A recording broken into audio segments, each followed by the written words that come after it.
Isang maulan na hapon po sa ating lahat mga kabayan. Nandito na tayo sa site kung saan ito po yung ating project ngayon mga kabayan. Siyempre, maraming salamat po muli sa ating Panginoong Diyos. At salamat din po ng marami, ng sobra-sobra sa ating mapagmahal na walang sawang sumuporta sa ating mga kabayan.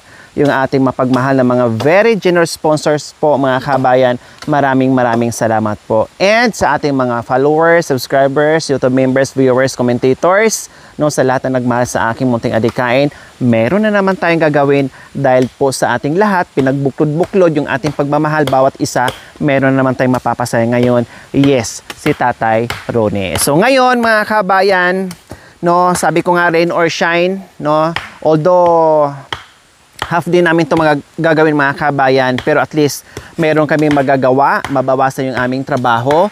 Ang gagawin po namin ngayon mga kabayan is yung patagin kung saan tatayuan natin ng bahay kubo ni Tatay Ronnie. Sabi ko nga po mga kabayan, itong side hindi na po pwede, no? Dahil slanting ang lupa dyan, no? Huwag tayong masyadong dumot-dot dyan, baka mamaya malandslide yung lupa, kakainin yung bahay kubo ni Tatay Ronnie. O baka napansin nyo po yung mga kugon mga kabayan ha, hindi na po talaga pwede yan, no? And then, nabanggit ko nga po nung nakaraan, lilinisin po namin yan unti-unti, no? Susunugin po namin unti-unti yan. Yung mga kahoy dyan pwede pang gatong. Itong kugon mga kabayan, pwede din po namin itabi dyan sa tabi, no? Kasi pang paringas po mga kabayan. Marami siyang pwedeng gawin dyan sa kugon at mga kahoy mga kabayan. So ayan, this side. And then dito din po mga kabayan, sa harapan hindi rin po tayo pwede, no? Kasi may mga bato na po mga kabayan. Akala nyo po mga lupa lang yan. Ayan po, oh, malalaki na po ang mga bato dyan. Hindi na po natin pwedeng hukayin yan kasi may mga malalaking punong kahoy dyan mga kabayan, no? Tanggalin bato, support tayo dyan. And then yung mga bato hindi rin po natin pwedeng tanggalin kasi number 1 din yan, support sa mga lupa natin. And then so dito din po mga kabayan, hindi rin po tayo pwedeng bumaba dyan kasi may mga laking puno na po dyan na nakadungaw na nandyan mismo sa gilid, no? Hindi pwede, just in case mga kabayan nabibigay or babagyo ng malakas or bumagyo ng malakas mga kabayan, papunta doon yung hangin madalas pag ganyan. Kaya safe po yung itatayo nating bahay kubo ni Tatay Ronnie dito.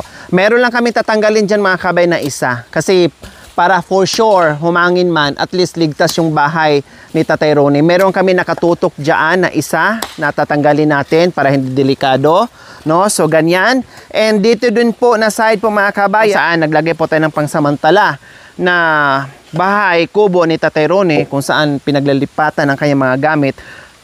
Hindi ko po alam, no, after ng terrace kung ano po ang mangyayari dyan or after ng bahay kubo ni Tatay Ronnie. Kasi hirap na hirap, no, hirap na hirap si Tatay Ronnie mag-igib, maglaba, papunta doon sa kanyang taniman and everything. Kawawa siya, nandoon sa bangin, baka mamay mahulog siya dyan, madulas siya dyan, pulutin siya doon sa baba, mapila yung matanda. Kawawa naman. Kaya bahala na, no, walang ibang way mga kabayan, talagang ito nakatutok. No, kaya sabi ko temporary lang. Kung hindi niya dinugtungan yung mga kabay, makakadaan ng maayos. Dinugtungan po kasi niya, kaya hindi na nakakadaan ng maayos mga kabayan. Kaya sinadya po namin ni Kuya Joel yan, no, nung kinabit po namin yan, hindi namin sinagad doon sa daanan kung saan papunta doon sa Sibol or kung saan papunta doon sa Sapa, no, para hindi po siya mahirapan. Kaya ang nangyari, nakita naman po natin, pagbalik natin, ay dinugtungan po ni Tatay Ronnie. Kaya ngayon, pati yung daanan niya, nahihirapan yung matanda. So ang gagawin po namin, syempre, para hindi po siya mahirapan, ay bahala na si Batman kung ano pong mangyayari dyan, no, tatanggalin namin or hindi, bahala na. Basta may gagawin po ako dyan mga kabay na hindi po mahirapan si Tatay Ronnie sa pag-igib, sa pagpunta sa taniman and everything. Kasi syempre, tubig, kailangan maligo, pag-iigib niya, saing and everything, dyan siya dumadaan. Bangin na po yan, mamay gugulong siya dyan. O, di ba, nag-cause pa ng madisgrasya si Tatay Ronnie. So talagang dito po mga kabayan, kung saan po natin tinanggal yung bahay ni Tatay Ronnie, doon pa din, as is doon yung ating paglalagyan. Nag-ano lang tayo, nag-adjust lang tayo ng mga 3 dangkal po mga kabayan. Nag-adjust lang talaga tayo. O say, imagine po mga kabayan, di ba? Kailangan pa talagang patagin. Kahit nga dito mismo, no? yung bahay ni Tatay Rooney mga kabayan, pero kailangan pa rin nating patagin katulad nito kasi nga slanting pa rin po yun, no? Slanting pa rin po yun para hindi mahirap at maayos naman yung lupa mga kabayan. Kaya ito babawasan nila, no? Babawasan po nila para pumantay at nilagyan na nga po nila dito ng harang, no? Para makapitan ng lupa po mga kabayan, no? Yung mga natanggal natin na malalaking kahoy. So dito na po nila nilagay po mga kabayan para kahit papaano ay tumibay yung lupa. So ayan po mga kabayan, nag-umpisa na tayo ngayon sa pagpatag. Para after patagin po mga kabayan ay mag-layout na tayo. Wala ba tayong ibang ano na? Ganyan. Kuya, saan yung isang ano natin? Ay, hindi nadala sa atin.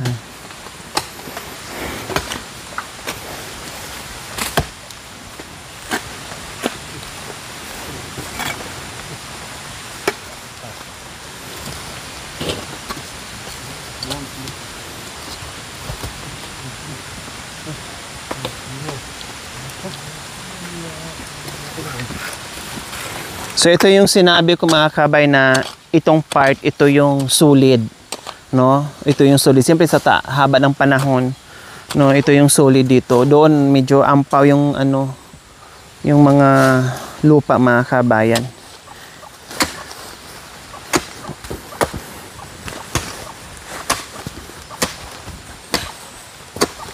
Ito yung pamangkin ni Tatay Rooney na tutulong sa atin, kapatid ni Ate Katrina, no? Sila yung nakakatulong kay Tatay Rooney po mga kabayan. Buti pa yung mga pamangkin, no? Yun ang bumibisita, tumitingin-tingin sa tsuhin nila dito kay Tatay Rooney, no? Kaya ngayon ay tumulong dito sa pagpapagawa. Anong pangalan? Dusi. Kapatid ni Tracy at saka ni Unsi. Oh. Si Kuya Dusi.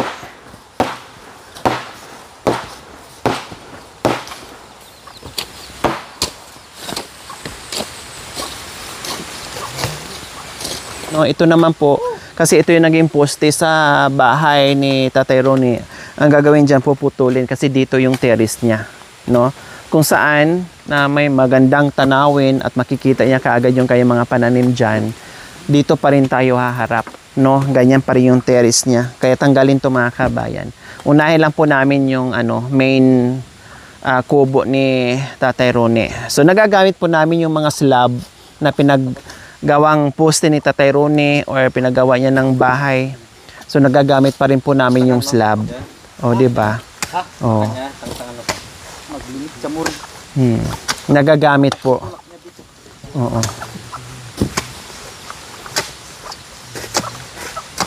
Yung mga pala natin kuya, hindi nadala? Ha, ito lang. Sa bagay, ito lang naman ang palahin natin eh. Wala naman ang ano.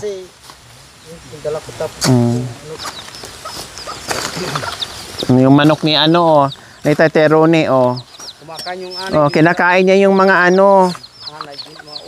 Uod, saka ano, siripinti, yung maraming galamay mga kabayan. Ano bang tawag doon?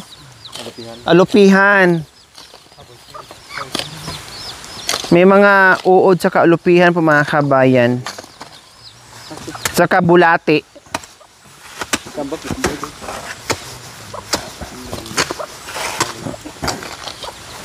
Kaya pahiram nga ako kuya.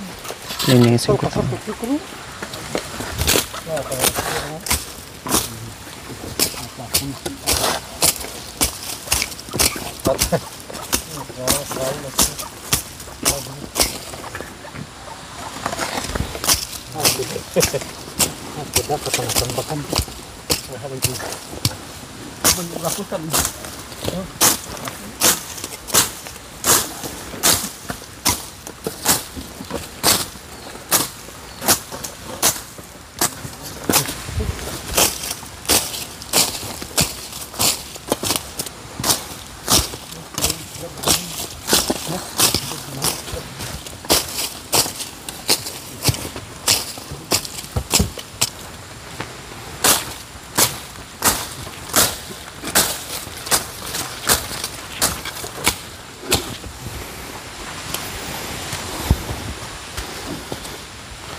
Pag ano.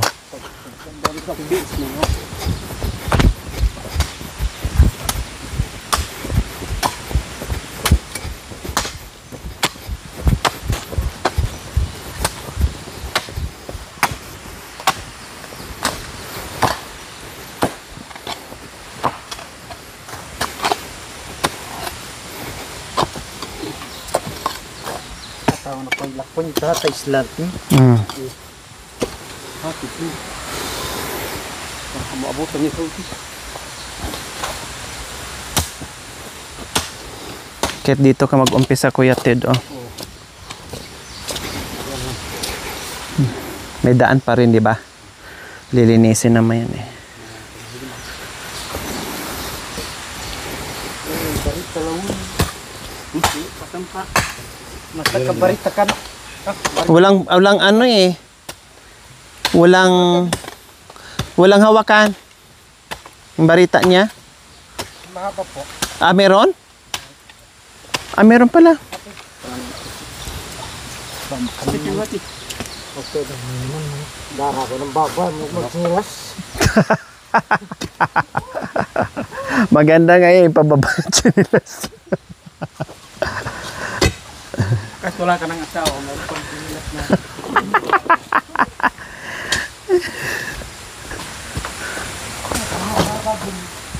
Ako na nakasimbak ko. Buka. Sige, sa mula.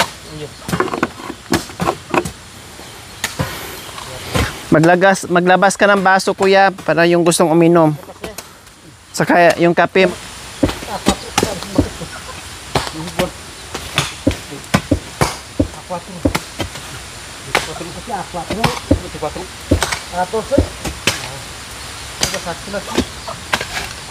Ataan.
Kapag di ba ako go?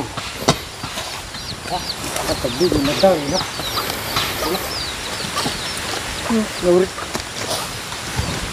Diba ko? Bida. Kapit kung binala mo, Katulad din kay Nanay Antonina, ni.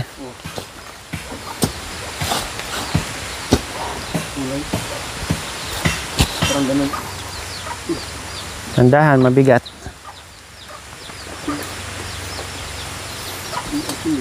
Gagawin naman, hindi kahatan na rin. Tumubong ka. Suli mo, am. Pagulong nyo na para ano kasi mabigat.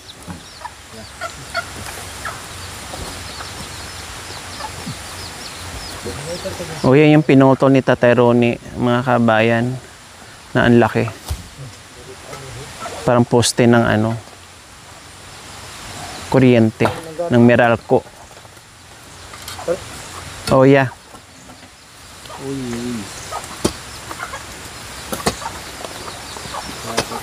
Kasi siyempre tambak to, dito mag-adjust tayo. So ayan po mga kabayan, ngayon pa lang ay magpapasalamat na tayo sa ating mga butihing sponsors at supporters po mga kabayan. Maraming salamat po talaga sa inyo na meron na naman po tayong mapapasaya dahil magkakaroon na ng bahay si Tatay Ronnie. Yehey! Siyempre, pasalamat din tayo sa ating mga karpentero dahil hindi nagsasawang suportahan no, ang ating channel po mga kabayan na nandyan po sila palagi. Sa gitna ng ulan at init po mga kabayan na nandyan po nakasuporta sa atin.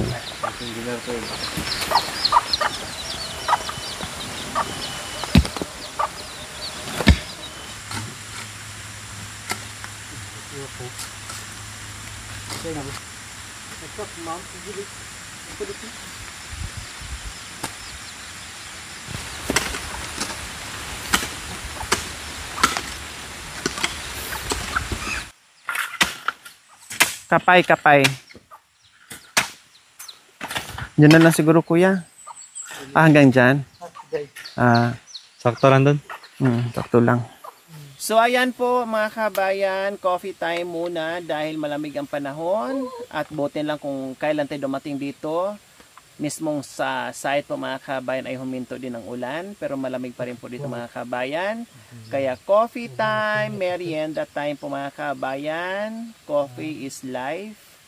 Kaya walang sawang magkape mga kabayan lalo na dito sa kabundukan.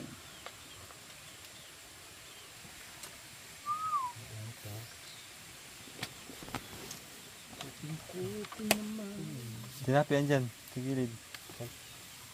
Yan sa gilid. Sa loob ng bahay nga.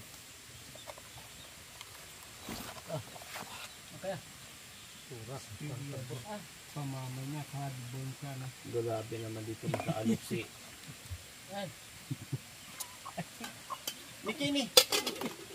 May itoy! Ako di! Magkapay! Ay, tinatawag ko hindi. Wala tayo sa Pangasinan eh. Sabi ko sa kanya, narinig mo yung busina ko Eddie. Paano narinig? Kasi ikaw Ay, labol. nadili eh. Kaya kape mo na kayo. Bigyan mo si Tatay Ronnie. Sa bukat mo. Si Nagawgaw na Kedosi pala. ah. Nagawgaw na nga. Nanaway. Walang magkape. Lakay. Wala nang tikim-tikim eh. Bleed ba? Bleed. Sabi mo, bukan ba? Ano pangalan? Galing niya. Pinagtagdaan mo talaga yung gunting. Hindi mo sinabi sa akin magpagupit ka pala. Tinapay ne. Maraming tinapay. Sarap ng pwesto ah. Habang nagkakapay.